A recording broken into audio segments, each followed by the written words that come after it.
This is the sound of your ride home with Dad after he caught you vaping.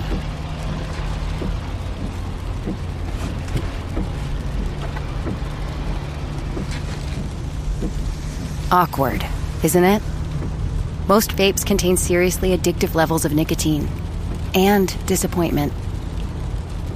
Know the real cost of vapes. Brought to you by the FDA. This episode is brought to you by Amazon. The holidays are here, and you know what that means. It's time to get your friends and family the gifts they deserve. Take the stress out of shopping with Amazon's great deals and low prices on a huge range of items from toys to tech and much more. Whoever you're gifting for, Amazon has great prices on everything you need this holiday season. Shop early holiday deals now. This is a Rogue Media Network podcast.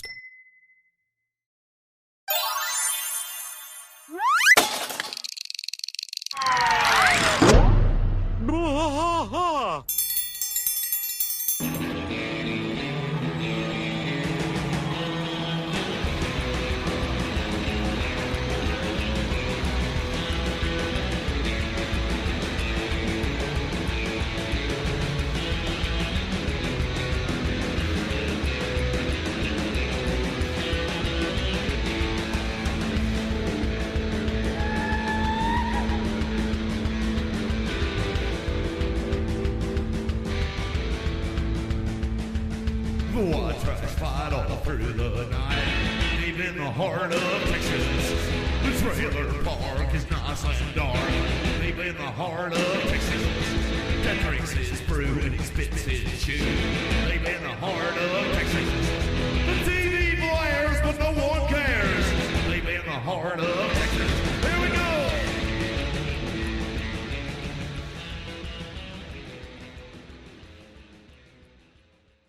We're gonna put on a show. Hello.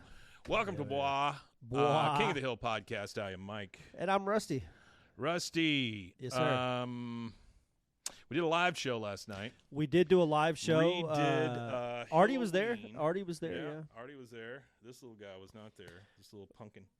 Featuring this hat. This hat was also in that episode. Was there. The hat was there. Featuring these two humans. They were there. Yeah, we were there. I had my shoes on, I'd too. have been wearing the same underwear. I'm not sure. I wasn't wearing socks. Yeah, okay. I wasn't wearing socks yesterday. It was good, though. I mean, we did fine. I think an hour. that we did a great show. I think that there's more live stuff in the future for us, for sure. I really enjoyed that format, being in front of people and sitting on a stage and speaking. Let me ask this to our audience.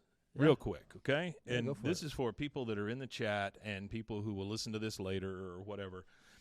If we did a live show and it was available online, say it's $5, would you watch that? Would you pay for that? Just asking. Because I'm tired of waiting for my hometown to show up to live events. I know you guys will show up. Yeah. I don't think my hometown's going to show up. They're not that's very cool about stuff. It's a really hard area that we live in for art, for the pursuit of artistic things, whether it be music that's not country or gospel Christian music, podcasts that aren't religious-based podcasts. It's a really podcasts in general. It's really a struggling area, and it's sad because it's such a great geographically located place for this kind of stuff. We're like an hour from Dallas, an hour from Austin, two of the big media centers in Texas, and it's just this stuff struggles. Right. Well, the thing is, like, we've done live shows with like Bloody Happy Hour and a couple other shows, and they do fine. They bring I don't know 100 people, 150 maybe total. But like last night, there was hardly anybody there. There were more of you guys online, I think, than there were in the audience. There was 12 online. I think there was 6 in the audience. Yeah, it was tough. It was tough, and I think that maybe if we just did a big deal online, maybe that would be worth it to you guys. I don't know. But anyway, just let us know how you feel about that. It would be special, though. It wouldn't be if we were going to charge you $5. We would come up with something more than just what we were doing. It wouldn't be this regular show here. It would be maybe get a band, things like that. And we'd probably do it over at Texas Music Cafe. So we've got a brand new stage, brand new set. It would be a live event. It would be a live event, but there would also be a option for a physical audience if we do it at Texas Music Cafe, right? So that so I think it could be a hybridized thing. So even if there is 2 or 3 people in the audience, we still have our online presence thing. I don't know. Either way, tired of waiting for the city to show up. All right, here we go, guys. King of the Hill, Season 6, Episode 20, or the year of our Lord 6, ABE 17, Dang Old Love. Dang Old Love. Originally, episode aired May 5th, 2002. Yep. That is one day after my birthday and one day before my daughter's birthday. Okay. Boomhauer sleeps with a richer woman and begins to feel more than just lust for her, provoking the frustration of Bill. So, this one's a little weird for me. Like, on the surface, this seems like a Boomhauer episode. Yeah. It is not. This is really a Bill episode. Yeah, it's really a Bill episode. Yeah. Which it may be all about. It seemed that way at the start, but. Yeah. No, this is really a Bill episode because in the way I gauge that is by this script. There are like 2 full pages of Bill dialogue in this thing. Yeah. Like he's featured heavily. I got an Artie. Yeah, go Artie for it, thing Artie. here real quick. Let's see. So the title is actually a callback to I'm with Cupid, Season 6, Episode 6 from early this season, Okay. which is when Hank asked Boomhauer to show Bobby how to pick up women. Bobby learned that Boomhauer's secret was just to ask out every woman and play the odds to get laid. It's the one where they were in the department store. Yeah. The shoe store. Yep. Yeah. And he asked Bobby. Gotcha. Bobby asked Boomhauer. That one made you feel sad for Boomhauer. Yeah. honestly. He said, "How is Yeah, this that going to was help me rough. find love?" And he goes, "Dang old love." Dang on love. Love? Yeah. So All right. we got Artie put a little caveat. I put this in my Season 6, Episode 6 notes, and Rusty read them on air. Having already seen the full series many times, I knew to look for it. Now you see that I do know my shit. Yeah? With a wink. There was no doubt about with that. a wink Artie. and We knew emoji. you knew your shit, man. Yeah, we got you. I'm going to run the voices down real fast if you don't mind. Yeah, Just yeah, to knock yeah. that out so I don't have to do it again. Go for it. Ice Cream Lady is Brittany Murphy. Oh, okay. Marlene is Laura Linney. I don't know who that is. Linney. Yeah, I know Laura Linney. I'm not sure who that is. Steven is voiced by Stephen Root, and Meemaw is actually voiced by Mike Judge. She's seen only one other time, and that was the wedding scene, which was supposed to be the final episode. Right. Which is it has most characters in that scene. Dang old Boomhauer, didn't think you get married. And then the last one to just get all the beginning facts out the way. Yeah. There's multiple songs in this. The songs that are in this episode is Thank You by Dido, Dixie Chicken by Little Feat, and the song when he drives away from Marlene's house is Barracuda by the Hearts. Yeah. I wrote that down in my Your in my notes? little notey notes here about the Barracuda thing. I was looking up Laura Linney. I know the name, but I couldn't get my phone to respond. Oh, I got you. All right, no bell, no yell. We are coming up on a bell and a yell, though. Yeah, we're getting close. Because I believe I got you for Laura Linney. Laura Linney is she was in The Big C, Ozark, The Truman Show. Ozark. That's she was where in The Truman that's Show. it. Primal Ozark. Fear, The Miracle Club. Yeah. Ozark's a great show until the last season. She was actually or is married to Liam Neeson. Oh. And she gave birth at 49 To Liam years Neeson? old. No, not to Oh. Liam Neeson. She gave birth at 49, though. Oh, okay.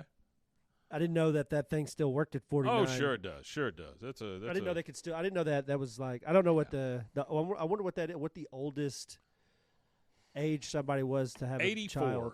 84. I don't know. I'm just Oh, guessing. okay. I was like, whoa. I'm just guessing. Yeah. All right. So we start this sucker with a overview of Arlen, that beautiful, that panning overview that we sometimes see of Arlen. That Wes Archer beauty he puts on it. And then we fade into Hank and Peggy's bedroom. You guys got to excuse me. I am a little off today. I don't know what it is. Sinus stuff. It's the changing of the temperatures and all that stuff. But just letting you know, if I'm a little sluggish, that's why. Things might get a little weird towards the end. We go into Hank and Peggy's bedroom. They're still asleep. The weird thing is Hank is hugging Lady Bird. Like, it's Lady Bird, then Hank, then Peggy. They're all, like, spooning each other. Yeah. And then we go out to see Bill out in the alley popping a beer open at 6 a.m. in the morning. 6 a.m. cold beer. What a nice guy. And then I like his monologue, too, here in a little bit. Yes. The Big Bill monologue. Paperboy rides by and, hey, kid, you want to hang out in the alley until my friends get up? Kid says, I'm working, and just keeps going. He's going, we then go over and we see the ice cream truck over at Boomhauer's. And we go inside and see that the ice cream lady is in bed with Boomhauer. Yep. So anyway, Bill sees a lady jogger coming down the alley. Gets very excited at the fact that there is another woman in the world. He sees her. She goes by. She kind of nods at him. He drops his beer. He gets so excited. He runs over to Hank's house. Hank, Peggy, Bobby, I just met a woman. They don't answer. He runs over to Dale's. Dale, Nancy, Joseph, I met a woman who will bear my children. Is this a good school district? And then he runs over to Boomhauer's, runs into the ice cream truck because he's so excited. He's over there saying, Boomhauer, there's a dead wolf on your lawn. No, I'm lying. I met a woman. Dead wolf? And then we go inside, and again, Boomhauer rolls over. He sees the woman looking at him. He goes, whoa, yo, man, you still here? She goes, oh, I thought I'd make you breakfast. He goes, no. I got old hang gliding lesson, man. I'm going to teach this old blind guy. I'm going to talk about Special Olympics, too, man. Throws her shirt at her. So we already see that Boomhauer, and we knew this. I mean, Boomhauer's a ladies' man. He's just killing them one at a time kind of thing, putting notches on his belt, all that stuff. He's definitely been doing that for a while. Yeah. Then we see Bobby. He puts off that. Just when you look at his character, you just don't think of his character as being anything but a ladies' man. Hard to see Boomhauer in those tiger-striped little tiny underpants of his and not think that he thinks a lot of himself in that area. Yeah. We go over to the Hills house. Bobby is getting up. He's still a little blurry-eyed because he just got out of bed. He's pouring himself coffee, which I think is weird also for Bobby to just like start the morning with a cup of coffee. It could be weird. I used to drink coffee when I was real young because in England, obviously where I'm from, it's cold. So when you're a little kid, they give you hot England is cold drinks. or the coffee's cold? The England's cold. They give you warm drinks. So Yeah. as a kid, I got to drink coffee and hot teas and stuff. My grandma would make me Earl Grey tea. Yeah. Which is that where your name came from? The gamer tag, Earl Grey, Yeah. yeah. That's where that came from. It's one of my favorite teas to drink for sure. So Bobby, what's your favorite tea, Mike? My favorite tea? Do you have like a hot tea? I like iced tea. You just like iced I don't tea? really drink hot You tea. don't drink hot tea? No, every once in a while. My throat. It's great for sinuses. Like my right throat now needs with to your be, sinuses, like falling out. like a if I lemon don't- tea with some yeah. honey, it'd clear you right Yeah, up. no, man. it won't. Maybe some whiskey. No, not doing that. He pours some coffee. He sees the ice cream truck in the alley, gets very, very excited, runs into Hank and Peggy's bedroom, and he goes, Mom, Dad, the ice cream lady's here. I need $1.50 quick. And he's going through like Hank's pants and stuff, and they're just now waking up. He has just woken them up. He goes, Bobby, I don't think Mrs. Dippycone lady is on duty. Her and Mr. Boomhauer are dating. He goes, oh, even better. She'll be here all the time. I can get to know her on a personal level. Maybe she'll let me do a ride along. And then he runs out. He's so excited. A ride along? Do a ride along in the ice cream truck. Like it's a cop thing or something. Yeah. You know, like the cop ride along. Peggy says, why can't Boomhauer date someone smart for once, like a congresswoman, so I could get my law passed? First, we've heard of Peggy's law, but I don't know. Does that come up later? I don't know. Artie, does that come up later? Yeah, what is there is a Peggy's Peggy's law, law? or is that just a one-off? All right, now we're in the alley. All four of them are there. And Bill is regaling the boys with a tale of this wonderful lady jogger that's going to be his future Mrs. Bill. He goes, and then she nodded like this, and she smiled like this, and she jogged like this. And he's just sloshing his beer around because he's fake jogging in place. And he goes, it was magic. Which is kind of creepy if you're watching people jog and you think that a nod and a smile from a jog is There's nothing not creepy about Bill. Yeah, I mean, come on. Yikes. Boomhauer said, man, give it God dang old rest, man. You talking about going on just yak, blah, blah, blah, jogging and blah, blah. And Dale says, yeah, why should we have to listen to Bill go on about some non-existent she-jogger that doesn't even exist? Bill says, what's that supposed to mean? Hank, well, let's face it. We've been down the imaginary friend road before. Those were guys you claimed to play soccer with, Larry and Wayne. Bill says, Larry and Wayne may have been imaginary, but they were a lot more supportive than you. And then Dale says, you didn't hear what they were saying behind your back. All right, we go into the Hill kitchen. We got Peggy, Bobby, and Bill comes in. Just lets himself in that back door. That's just what's amazing. Most often he does that, and that's not a guy that I would just want walking into my house. Oh, God, no. He goes, Peggy, can I borrow a coffee cup? I need a second mug because I got a lady friend now. Peggy goes, oh, lady friend, Bill, that is so wonderful. And she starts cleaning. She's so condescending. She's cleaning out these make-believe coffee mugs. Like, oh, here you go, Bill. Like handing him a big make-believe one. She goes, oh, no, wait, that one's dirty. She gets another one and kind of cleans it out. And then hands him a fake mug. He grabs Bobby's mug and goes, give it to me. He just tosses the coffee on the floor and runs out because he's got 2 coffee mugs now. We're in the alley with all 4 of them. And this is a little bit later, I'm assuming, because Bill says, guess who had coffee with his special lady this morning? Dale says, coffee stains on your shirt are a nice touch, but Bill, we're still not buying it. He goes, I knew you guys wouldn't believe me. That's why I taped her. So he gets out his VHS That's recorder. Even worse. Yeah. It's getting even worse. He's devolving even further. He's playing this for him, and he goes, I brought coffee for the 2 of us. You see him and the jogger. She's still jogging. He's jogging, but the coffee's going all over the place, going all over his shirt and everything. He goes, I brought coffee for the 2 of us. She goes, no, thanks. He goes, if you're worried the caffeine will make you want to move your bowels, I live right across the street. Oh, wow. She says, that's very sweet, but I got to keep up the pace. He goes, all right, see you. Yeah, your opening gambit should probably not be, hey, I know this is going to make you shit, but I've got a toilet. Yeah, that shouldn't be what that's going to be a tough lead one. with. Yeah. That's a tough lead. And then we come back out. All 4 of them are kind of watching the viewfinder on the VHS, and he goes, remember when you fell in love with that speed skater on the Wheaties box? Turns out she was real, too. Didn't make her your girlfriend. He goes, look, in a perfect world, we could both be married to Peggy, but this is reality, and I have to find someone here. Why? That's one thing I've never understood about their friendship is why in the hell he puts up with that. I do not know. I would not put up with none of that. Yeah, I don't get that. So he starts walking off. He's got a camera. He's got a tripod, the whole thing. Like, he had a whole setup ready for this lady as she jogged by him. Dale follows him and says, all right, I'll do it. Bill, I'm going to help you win her over. Here's a surefire way to sweep her off her feet. You will tend to her wounds. He goes, what wounds? She goes, the one she got from falling in the hole. He goes, what hole? The hole you dug in the alley. But I didn't dig a hole in the alley. Not yet. Oh, huh? Yeah, now we're talking about criminal acts here. Look, we dig a minefield of some 20-odd holes. She'll fall, twist her ankle, and you'll come to her rescue with a first aid kit of love. Not only are we talking about we're talking about physical assaults, injury at this point. Like assaulting somebody's body.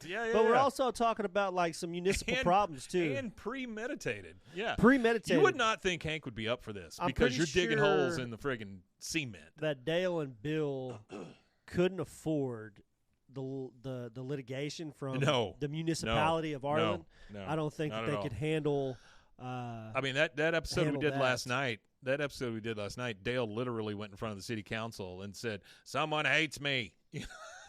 So there's no way they're affording the litigation that's going to come from this. Hank says, Bill, you got enough problems without this lady suing you. And here comes Boomhauer. Man, dig old the cheapest hole, man. What you need is a good old rap, man. Talking about something like, yo, how you doing, baby? You know what I'm talking about? He's going to take 2 side of you. No, man. Oh, God, man, that dang old ball and chain. He sees the ice cream lady coming down the street. Marlene, I think, right? No, this is ice cream lady. He says, man, come for me. Tell her like I moved to Denver or something. And he goes behind the fence. Hank says, I'm not really much of a liar. She pulls up finally next to the guys. She goes, hey, do you know if Boomhauer's back from his safari yet? What a great lie. I'm going on a safari. Well, it's even funnier, too, because if you, pull down Boomhauer's pants, you would see those tiger butts, little tiger things, little Speedo. Hank says to the ice cream lady, I don't know what you're talking about. He's, you see, and then Dale, he moved to Denver. There, Hank, is that so hard? She drives off.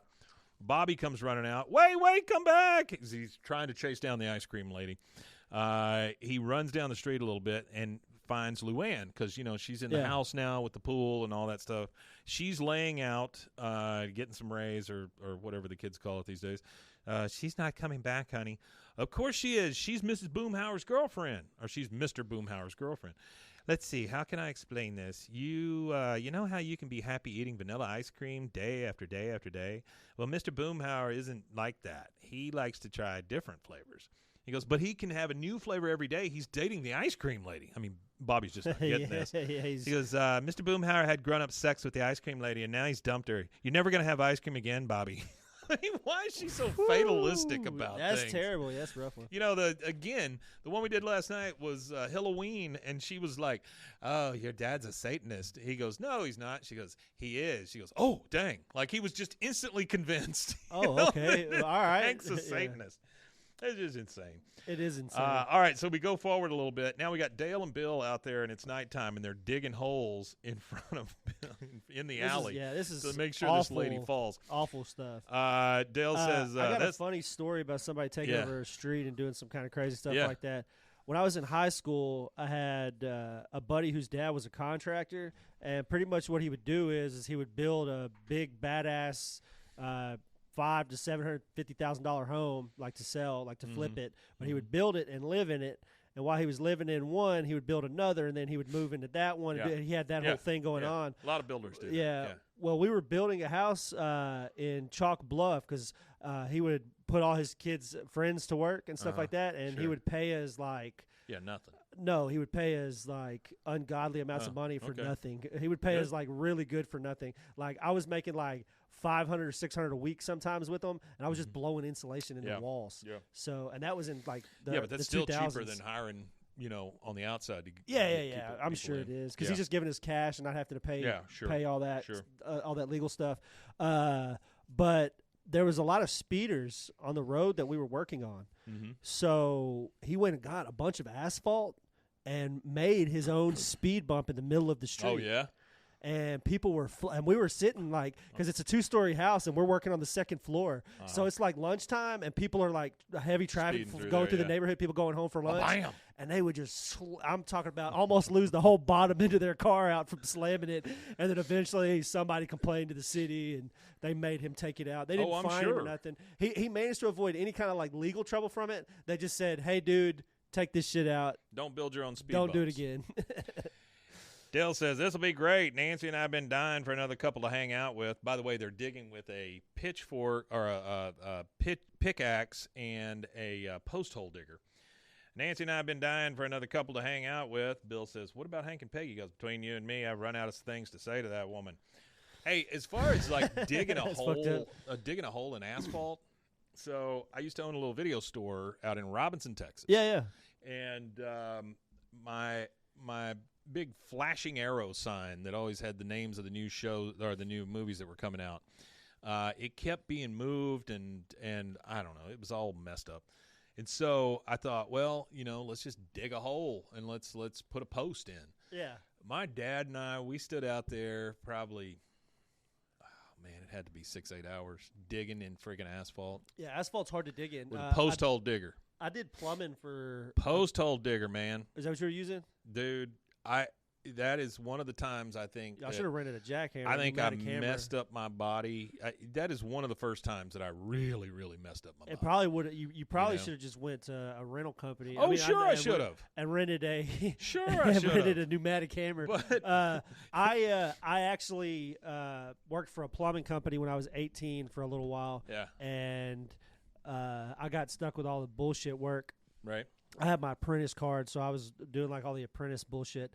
So for 8 hours, for 3 days straight, I was on the back of a pneumatic hammer, a jackhammer, and we had to go through 8 feet of concrete to get to, because it was a loading dock area of one of these older buildings in town. So it was a loading dock area, and the plumbing for it, for some reason, is all the way underneath this loading dock. Right. So we had to drill all the way through the loading dock to get to like where we needed to be to fix whatever was broken. Wow. So yeah, it sucks. The loading dock, I don't even understand. I think what happened was the building was built and the loading dock was added later on because it didn't make any sense even to us. And they're like, yeah, well, the way the pipes and everything are, like it's all underneath. Like there's a bunch of it that's underneath here. Yeah. So for like 8 hours for 3 days straight, I had to just No, it hammer sucks. I'm going to go ahead and tell all of you out there, if you don't have to dig holes in asphalt, don't do it.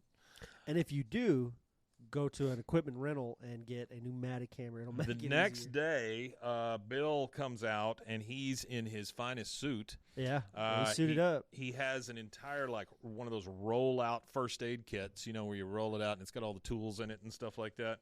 And he's ready. And he's there as she comes along. She's jogging. She falls in a hole. He goes, "Oh, I'll help you, ma'am." And then he tries to go over to her. He falls in a hole. Yeah. He's like, "I'm down." And then he gets up. "My name is," and falls in another hole. "Just tell me where it," boom, falls in another hole. "Damn it," boom, falls in another hole. Which I never understood because he's the stupid ass that dug all these damn holes. How do you not know where you placed the hole? He's more worried about her than he is anything else. And then you see Boomhauer. He hears this going on outside. He jumps out of his tanning bed in his tiger shorts, comes outside and says, "Here you go, man. Let's get you inside, man. Man, just go ahead. You keep your ankles elevated. I'm going to help you out." So Boomhauer actually picks her up and carries her in the house. Bill is down on the ground. He's like, "Oh, no, please come back. No, wait." And then, of course, you hear Dido start that song. And then the other thing you get, and Bill knows when that song comes on, it's over, right? Which there is a train going through a tunnel somewhere. Which that song made that woman a overnight sensation. Eminem made Dido an overnight sensation in America. She was a British singer. Mm-hmm. I remember my older sister. She's 6 years older than me, my oldest sister, and she's British. She liked so the Dido? Whenever I grew up in England, I got all of the Spice Girls and Dido. You got all the spices. Yeah, well, no, that's the thing is when I got to America, there was no Spice Girls yet. They hadn't made it here yet. I got here before they did. So Bill is still on the ground. He hears Dido playing in the distance. Car comes by, honks at him. He just kind of rolls out of the way and stays in the street. It's one of the saddest things that I've ever seen from Bill. He got swooped in by a guy who does it often. Yeah. And not only that. It's his MO. Like, yeah, it's just the way he works. It's not like she was spoken for, and it's not like Bill had done anything productive, I guess, in the sense of no, not necessarily, but being Bill, normal. But trying Bill to also show has his made interest. his intentions known to his friends, and so it's still shitty as far as I'm concerned. Well, all of the Because planned bullshit. If he would have just said, "Hey," and talked to her, just struck up an organic conversation. But see, they've been friends for 20, 30 years, right? Yeah. He knows exactly how Bill is. He just swooped in and found an eligible lady and took her inside. That's all he did. And that sucks because he knows Bill, and there's a million other fish in the sea kind well, of thing. that and part he could have does just suck. left it alone. As his friend, he should have left that Yeah, alone. I he should agree have with left you. it alone. But as his friend, Boomhauer, I wouldn't have allowed him to dig holes in the street to try to break this woman's ankle to talk to her. No, absolutely. The extreme lengths that he went to try to talk to this woman at I wouldn't have felt bad, I guess. Sure. But Bill's laying in the street. I try not to have friends like Bill. I get that. He's laying in the street. He gets beat the hell up. Cars are passing him by. That's the first commercial break. We'll take that, and we'll be right back. Right back.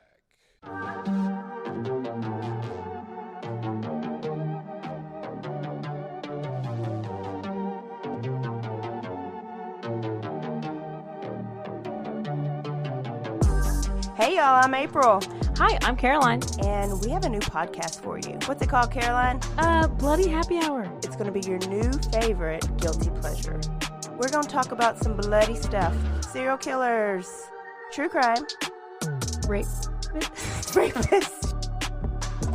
Why not join us? We'll have a good time. You literally never know. I don't know what I'm going to say. Bloody Happy Hour. Apple Podcasts, Spotify, or wherever you listen to podcasts. Hey. And we are back. We were just talking about the next couple of episodes are the ones in Japan. The Junichiro. Yeah, so we've got the penultimate and then the season finale. And we were talking about like bells and yells and maybe doing it all at one time and then splitting it up into 2 episodes or something like that. Y'all let us know if you have any thoughts on that. So we come back, and Bill is there in front of the fence, and he's got the shit beat out of him. I mean, he's got holes and wounds and Band-Aids all over him, and his jacket's hanging on the fence, and it's all torn to shreds. Yeah. Dale comes up and goes, well, I see she's a bit of a hellcat. Scratched you up good. He goes, after all I did for her, all these holes I dug, he comes in here and just dang old this and his dang old that, and he steals her away from me. He goes, Hank? No, Boomhauer. He knew good and damn well he wasn't talking about Hank. What do you mean, Hank? Yeah, he goes, all he's going to do is give her one night of marathon lovemaking, and I would have given her the same amount of love, but stretched out over a lifetime. And then a cab pulls up. Stretched out over a lifetime. Yeah, cab pulls up. Boomhauer helps the jogging lady back outside. She looks at him first before they come out the door, and she goes, I usually run 5 miles every morning, but I think that counts. So I think we know what happened in there. Bow, chicka, wow, wow. And then he talks to the cabbie and goes, hey, man, dude, put on my dang old count, man. And then she takes off in the cab. Bill, of course, looks at him and says, how could you, Boomhauer? And he starts going towards him and, boom, falls in another hole. He goes, I love her, but to you, she's just another notch in your belt. Boomhauer, yeah, I tell you what, man, dug your own grave and started digging in old potholes, man. Hank comes outside because they're getting a little loud, and I've never heard Hank say this, but he goes, fellas, Bobby's trying to nap. When the hell does Bobby nap? I don't know, but I think that's hilarious that Bobby's like 12 years old, and he's like, Bobby's trying to nap. Y'all keep it down. Nap. He goes, Bill says, this stupid jerk stole my woman. I have never done that to you. He goes, dang it, Boomhauer. Now we'll never hear the end of this. He goes, no, you will not hear the end of this. And he just kind of storms off. Later, we've got Dale and Bill fixing the holes while Boomhauer and Hank standing there watching them. And Hank says, hey, Boomhauer, here comes that lady jogger. He goes, oh, dang, man, old Denver. And he dips behind the fence, right? She drives up, and she's driving this beautiful little Jaguar. And Dale's like, ooh, a Jaguar. Boomhauer pops up from behind the fence once he sees there's a Jaguar, and he's like, man, they're talking about dang old sweet ride, man. You got fully synchronized 4-speed with cast housing, dang old diaphragm clutch, man. And he gets in the car with her. Rides off. Bill comes up and he says, I'm Bill Dotrieve. I'd be honored if I could have some of your hair for my collection. Yeah, see, like, I can't even be mad at Boomhauer for swiping the girl from him. That's weird as hell. How do you walk up on somebody and say, can I have hair for my collection? Well, he said it so happily, too. I'm Bill Dotrieve. I'd be honored if I could have some of your hair for my collection. Hair. Give me a lock of Hank's your like, hair. what are you doing? He goes, I'm flirting. He's like whispering to him, I'm flirting. The lady says, I didn't know you like classic cars. Then again, the only thing I did know about you is that you're ticklish. He goes, I'll tell you what, man, why don't we go back to your place to make me laugh? And she literally just pulls like 2 feet right into his driveway. Yeah. Dale, go, Boomhauer. Sorry, Bill, but I got to back a winner. This part's hilarious right here. I love it. Bill is out there, and he goes, oh, please don't put on Dido. Please don't put on Dido. And then you hear, ba, ba, ba, da, ba, da, ba. He goes, oh, Dido. Okay, so now we're in the living room with that's actually a catchy song. Yeah, it is. I really like the melody. It's with really Peggy catchy and melody. Bobby, and Peggy's talking to Bobby, and she goes, and then I said, I know you. You're the weatherman from Channel 7, right? And he says, no, I'm not. And then I said, what are you talking about? Of course it's you. You are that guy. And he goes, no, I'm not. And you know what? It wasn't. And then in comes what a great story. Yeah. Hank comes Riveting. Yeah. It just like such a placeholder of a story. And you know what? It wasn't. Hank comes in and she goes, Hank, why aren't you in the alley? Is it raining? Oh, speaking of rain, I ran into this guy today. And Bobby's like, oh, I can't listen to this story again. He goes, I got to walk 8 blocks to Carter's Market now and get my ice cream. Why am I in the middle of this? And like leaves the room. Bobby is so good at like, drop a joke, leave. Drop a joke, leave. They use him very, very well for that. Hank says, bet Bobby wishes Boomhauer dumped the asparagus lady. Kind of looks at Peggy, and she just gives him this stone cold look. He goes, there's not really an asparagus lady, Peggy. It's funny. She goes, oh, okay. So you think Boomhauer's promiscuity is amusing? He goes, not really. Not really. So what then? Does his stories entertain you? Do hearing about his bedroom antics excite you? Is that how you get your freak on? he goes, asparagus grows so slow you can almost watch it grow. Or fast, lady. sorry. It Really? grows so fast that you can almost watch it grow. Wow. Yeah, you could go out and cut it, and then the next day, it's like almost to the same spot where you cut it at. I just It love grows the really fact fast. that Peggy thinks that Hank gets his freak on. That's my favorite part of this. Hank He goes, gets his my freak what? on. No, I love you. She goes, I'll leave you alone with your dirty thoughts. And she just walks. I've never seen her make Hank feel so bad for something he wasn't even a part of. No, yeah, he has. Yes, she has. We just covered that episode. Yeah, I guess you're right. She I guess she thought he was getting his freak on with the Freak barbecue on. thing. The Char King Imperial. Yeah. Oh, by the way, I'll before we leave, I'll show you our new our sponsor poster back which there. might It's be very available. nice. Yeah. Now we're at Sugarfoot's.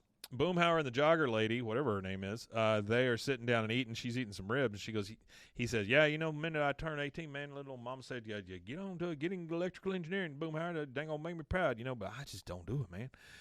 She goes, oh, thank goodness. Engineers are way too uptight. You want to do some shots? And then he's got barbecue sauce on his finger. She sees it. She grabs his finger and sucks it off. And so he just looks at her and dips his whole hand in the barbecue sauce. And so Yeah. you know something's fixing to happen, right? Something. The next scene we see is they're getting out of her Jaguar in front of her mansion. I mean, it's a big old house. She's got a big house. He goes, oh, dang. got a big And one. the next thing we see is the next morning, he's waking up. She's already dressed. She's leaving. I don't know what she does, but she's some high-powered something. She goes, there's OJ in the fridge. Make yourself a little something to eat. Take a She's swim. a high-powered Washington lawyer, peddling influence. Peddling influence. She says, just do me a favor. Press activate to set the alarm on your way out, okay? Bye. And she just leaves. So he just starts kind of looking around the house and stuff. He sees pictures, sees one of her and a horse when she was little. He's like, dang, aw. I love that. Dang old aw. Dang old aw. He picks up the phone. He calls. He's falling in love. He calls Hank, and he goes, Hank, man, hey, man, it's me, man. Dang old Boomhauer, man. Like Hank doesn't know who it is. I mean, I would say Boomhauer's voice is pretty damn identifiable. But the next thing we know, everybody's over at this lady's house. So yeah, it's become a spectacle. Hank, Boomhauer, and Dale are all in the pool. And Hank has a little remote, and he lights the grill from inside the swimming pool while he's holding the remote. He goes, I just turned on the backyard grill from the swimming pool, and Peggy said man would never be able to do that. When did that conversation come up? How does I that don't know. work? I don't know how that works. Dale That's says, pretty funny, though. Dale says, Boomhauer, this is the coolest fling you've ever had. Boomhauer's like, oh, yeah, man, dang old cool fling, man. Then you see Bill walk up. He's still got on all his clothes, his stained wife beater T-shirt. He goes, boom. He goes, I was using the master bedroom, which, by the way, I should have been master of, and I found this. And he holds up these pink panties, right, like a thong. Boomhauer's like, hey, man, put them down dang back. He goes, for a rich woman, she buys pretty flimsy underwear. Where's her ass supposed to go? And then Boomhauer pushes him into the pool. He's like, whoa, and he splashes around a little bit, and then he gets out, and he goes, this is a digital watch. I could have been electrocuted. I'm never talking to you again. That's a funny. digital watch. He goes, yeah, I tell you what, man, good old riddance, man. Hank says, you're not normally so touchy about your girlfriend's unmentionables. Yeah, Artie mentions a good point. I'm not sure why Bill was even invited. No. Why the no, fuck is I don't Bill know there? either. Yeah, I don't know. That's kind of He wild goes, that he's even there. He goes, you getting serious about this gal? He goes, oh, man, what are you? And she comes home. She comes out there, and she's like, what are you guys doing here? He goes, oh, man, I'm sorry, baby. You know, I just, hot day, you know. I thought maybe I'd invite a couple of my friends over, man. It's my bad. Yeah, I'm sorry, man. So Dale and Hank leave pretty quickly. Dale says, I'm not leaving without my urine. I left it sitting in the toilet. He shuts the door on him anyway, shoves him out the door. Then we see her in the kitchen. She's making a cocktail because we hear the ice dinking around and stuff. And he goes, oh, thank you, baby. Why don't you go ahead and make yourself one too? Like, he's assuming a lot here. You know, he's assuming way too much. As I'm watching this, I'm thinking, you know, not only is he assuming that she's making that for him, but he is to the point where he is like, oh, yeah, these women just all want me, and that's a given. I'm just going to go ahead and give in to this one. That's kind of his take on this, and that's I think what ends up biting him in the ass here. She goes, it's kind of funny to see him.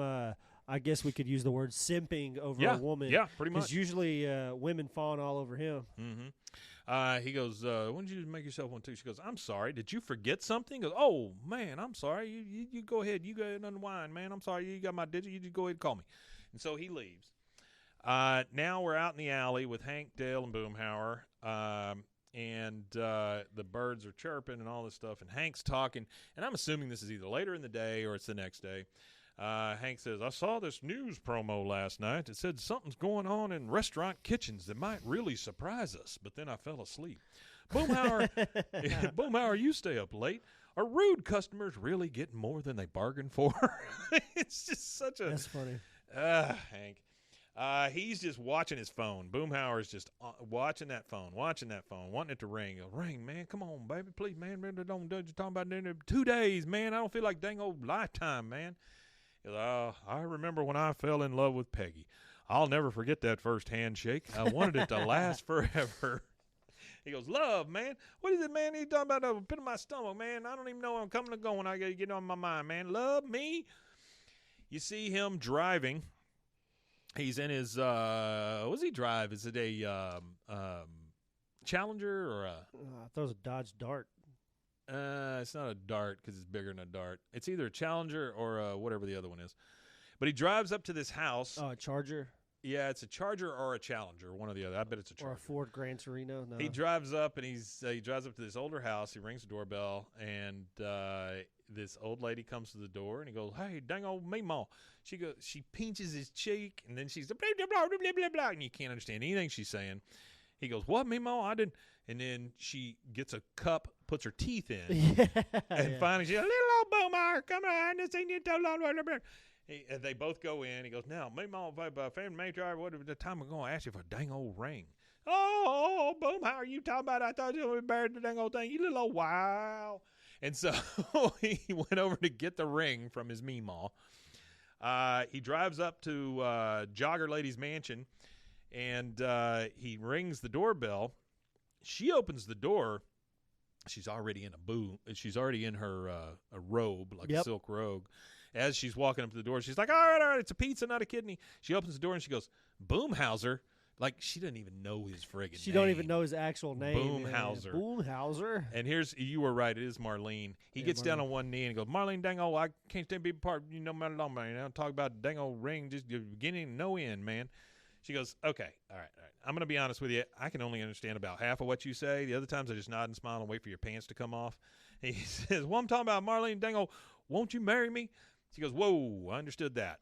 And then this other guy walks up from behind her, hugs her, and starts biting her on the ear and stuff. And he's like, "I see the pizza guy, but I don't see any pizza." She's like, hee. She's just laughing. Already said it's a 1971 Dodge Coronet Super B. It's a Coronet Super B. Okay. Yeah. All right. That makes more sense. I know it wasn't as big as like a Challenger, because Coronets are kind of smaller, aren't they? I mean, it's a 2-door. But it's not. But it's still extended. Okay. Yeah. If I remember, well, I'm going from the cartoon, but it's still about as big as a Challenger or a Charger. Yeah. You know. Okay, but the Super B part means it's got a big old engine in it. So he's like, oh yeah, it's cool, baby. Plenty of dang old fish in the sea, man. And he drives off, and there's where you have Hart with Barracuda. Playing on his radio. He kind of screeches out, and he's like, "Oh, dang old," and he just starts sobbing. Yeah, he starts sobbing. crying. And that's our second commercial break. We'll take that. We'll find out how to fix Boomhauer's broken heart, and we will be right back.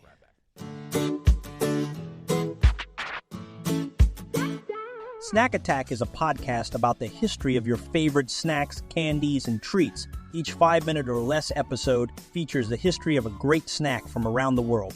We'll also visit what the status of the snack is today and give you a little knowledge to lord over your friend. Snack Attack is available anywhere you get your podcasts or at roguemedianetwork.com. Let's get snacking!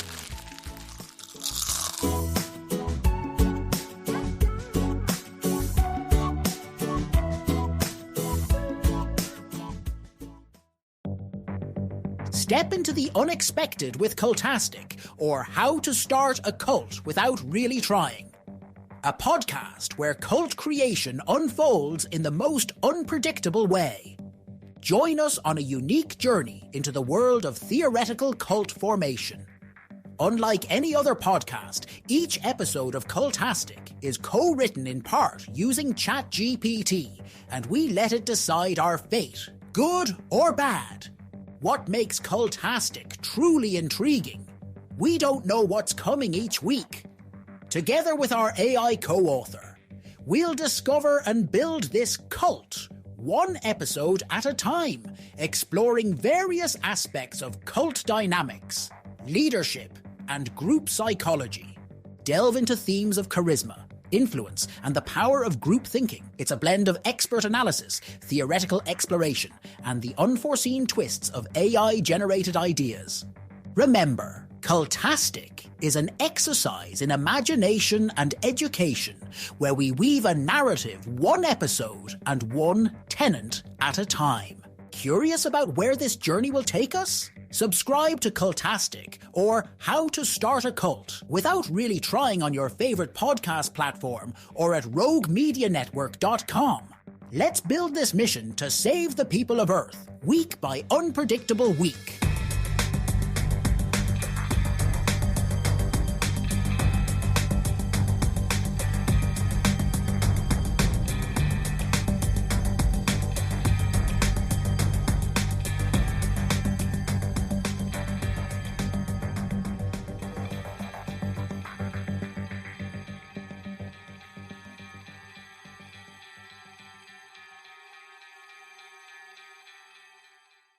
Hey, how you doing? How Glad you're y'all back. doing out there? We're just talking about the animation style for King of the Hill, and the more I watch it, the more I can see where the Daria animation and stuff came from. Except Daria was a little thicker lines and stuff, but definitely the same kind of stuff. All right, so now we're in the alley. Boomhauer's in his robe, and he is looking rough. We hear, yep. Oh, dango, come on, Marley, man. Come on, dango, talking about Diamond Man barbecue sauce. He's on the phone, and then what you hear on the other end of the phone is just people laughing. Just people laugh. It's like a laugh track, yeah. And Bill says, yep, I know that sound. She's got you on the office speakerphone. You're a loser, and does a big L on his head and just starts laughing at him. Boomhauer's just sobbing. Leave your buddy alone. You can't do that to your friend, man. Hank says, come on, Boomhauer. You're still the same old tomcat you always were. Hey, tell us that story about the girl from the Radio Shack. You know, I was buying batteries. He goes, yeah, okay. And, I mean, he's got stubble. He looks rough, man. He does look rough. That's the roughest that Boomhauer's actually ever looked. Yeah, he goes, well, you know, my dang old Norelco died. I went out and give me some triple OAs, you know, and I got to, oh, God, Marlene. He just starts breaking down crying, you know, and Bill. Is that a shaver? Huh? Norelco? Isn't that like a shaver? Yeah. Bill looks at it and goes, boo-hoo-hoom, Hauer. I mean, Bill's that's a bitch. rough Yeah, for Bill's Bill. an actual bitch for this. He goes, I bet now you wish you'd only slept with 100 ladies instead of 101. Now you know how they all felt, except for that one you did it to. So now we're inside the Hill house. It's Dale. This is an odd threesome. You never really see these three together. No, you don't. Dale, Peggy, and Hank. Which is an odd. Yeah, it's an odd thrupplet. Dale's got his chair turned around backwards like a youth pastor, but he's still smoking in their house, which I can't imagine Peggy allows. But well, they used to smoke. Oh yeah, it's true. So their house might still have some residual stink. I can't imagine that. I bet Hank got rid of everything that was yellow and got rid of that entire smell. When you smoked, did you smoke inside or did you smoke outside? Yeah, I did, but then I went outside, yeah. Eventually, yeah. Yeah. Peggy says, Bill is picking on Boomhauer? He hadn't done that since he had hair. Dale says, we got to do something. The alley was balanced before. Cool single guy, cool married guy, loser single guy, loser married guy. Now it's me and 3 losers. Hank says, Dale, go out and go sign out with Nancy. We're going tomcatting, and I'm going to need a wingman. He straightens his hat. He leaves. Peggy goes, wait, if you think for 1 second that I'm going to stand by while you go on a floozy hunt for Boomhauer, why? He goes, Peggy, do you want another bill on your hands? She goes, take my cards, chick magnet. Like, he's just like, I mean, that doesn't take but a second to hit her. Nobody wants another bill in the neighborhood. All right, so all 3 are in Peggy's car now. Boomhauer's in the back. He's hanging his head. He's looking rough. He goes, Boomhauer, where'd all the girls hang out? Nursing school, magic store. Magic store, Hank? Is that? Is that even a thing? Girls all hanging out at the magic store. All the girls down there. He's just in the back crying. Yeah. They stop at a crossing guard. These kids are crossing by, and he goes, "Hey, there's a woman." Just, I guess any woman will do at this point. Any woman. Any woman. Any available woman. He goes, "All right, do that thing where you compliment them, and then they come home with you." Like, it's very easy, Dale. They get him out. They're spraying cologne on him. They're straightening him up. Hank has another piece of advice. Yeah. I once told Peggy her hair looked nice. She still mentions it. They get in the car and they watch, and then Boomhauer's over there talking to the crossing guard. She's hugging him. Look at him go, Hank. Don't look at me. Look at them. Hank says, "Oh, he's bringing her back." He goes, "Pretend you're asleep so they can make out." She brings him over and starts putting him in the car, and both of them are just like they're asleep or whatever at the crossing. Like they just fell asleep right there in the middle of the street. She puts him in the back of the car, and she goes, "You guys should get this poor fella back to bed after what that cold-blooded witch did. Oh, turning down his grandma's ring." And then they all drive off. We see them kind of helping Boomhauer back into his house. And the one thing that happens, though, is they take him inside the house, and then Bill's just kind of standing there watching. Yeah, right? He wasn't part of all this stuff, and he's just kind of standing there watching. This is like the warm-up for the monologue here. We're getting there. Yeah. And so they put him in bed. He's just, oh, man, he's still crying and all that. He goes, there. And then you hear these footsteps approaching. Bill busts in. He goes, "Amateurs." And he grabs Boomhauer and carries him out, just like he did with the woman jogger. Hank says, "Oh, thank God we're married." Dale's like, "Yeah, it's a rough one out there." Next thing we see is Bill and Boomhauer on the trunk of the car, and they're on like this overlook place, where you can see all of Arlen or whatever. It's kind of night. Kind of like our Lover's Leap thing. It's like a Lover's Leap or something. But Lover's Leap it's kind of like, to me, it reminds me of Pride Rock on Lion King. Yeah. And it's like, over here's but it's in where all the light shows, and then you look over to Belmead, and that is where you shall not go, son. Yeah.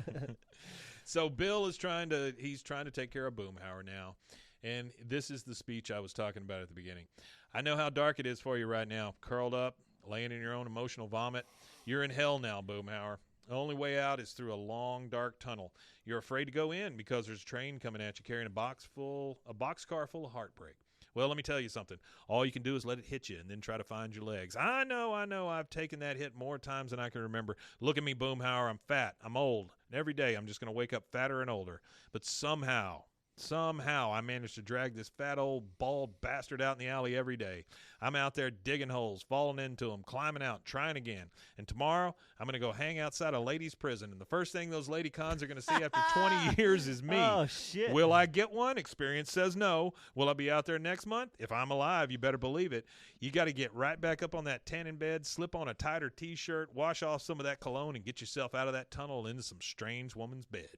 I mean, that is the most encouraging thing I've ever heard Bill say to anybody about anything. That's that drill sergeant. He's and this finally kicks it in for Boomhauer. He's like, "Hell yeah, man." He's like, "Yeah, dang right, man. Yeah, that's what I'm talking about. Get out there, boy. Yeah." And I mean, they are chest bumping. They're opening beers, spraying each other with them. They are ready to go. Next thing we see, Boomhauer's coming out of his house. He's getting into his car. The other three guys are across the street watching him. Dale says he's going to make some lucky lady very happy, then very, very sad. Hank says, "What do you got, Boomhauer? A hot date with that attractive garbage lady?" He goes, "No, man, I ain't ready to get back on down horse yet, man. I got a little old business I got to first." So he drives off. We see him come up to a house. He knocks on the door. The ice cream lady comes to the door. She's Boomhauer? No, I thought I'd never see you again. He goes, "Yeah, listen, man, I just want to talk about I done went on walked a mile in your shoes, man. I felt that old big hurt. I just want to tell you, man, well, I'm sorry. And how about you and I just be friends?" And they shake hands. So, I mean, it did at least teach Boomhauer a lesson, right? And so he's got a little of that going on. Next thing we see is Bill standing outside of the Women's Correctional Center as the alarm goes off, the gate opens, and he goes, "Welcome back to society. May I offer you a ride home?" And the biggest, butchest woman you've ever seen comes over and says, "Yeah, give me the keys. I'm driving." He goes, "So, what are you in for?" "Killed my boyfriend." He goes, "Does that mean you're single?" And then we get the credits. The one thing I did want to say is this voice of this big butch woman coming out of the prison sounds exactly like Sling Blade. Yeah, it does. And the funny thing is, later on, we'll get to Tom Petty, who – no, that was Dwight Yoakam. Never mind.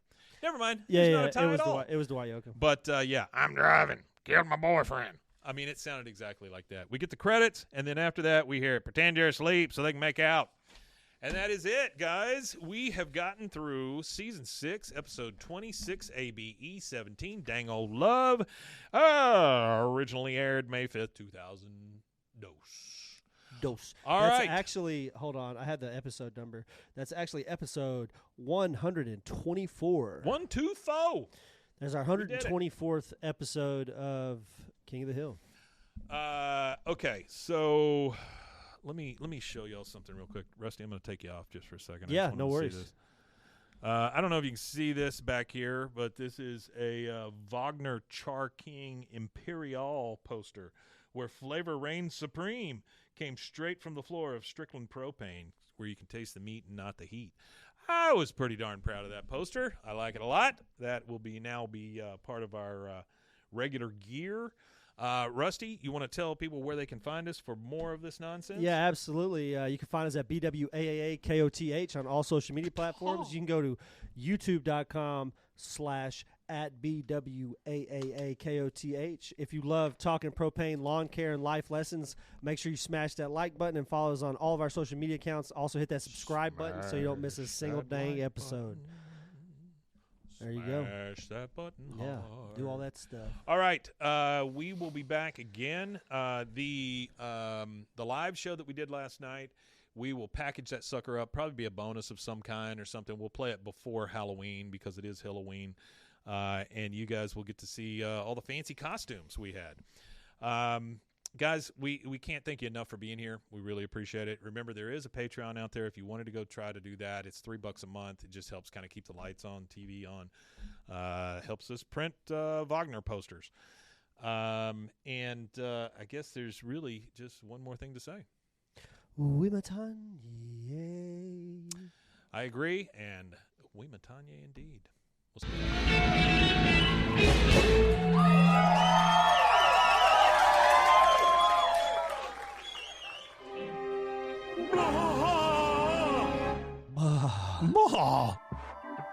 This has been a Rogue Media Network production.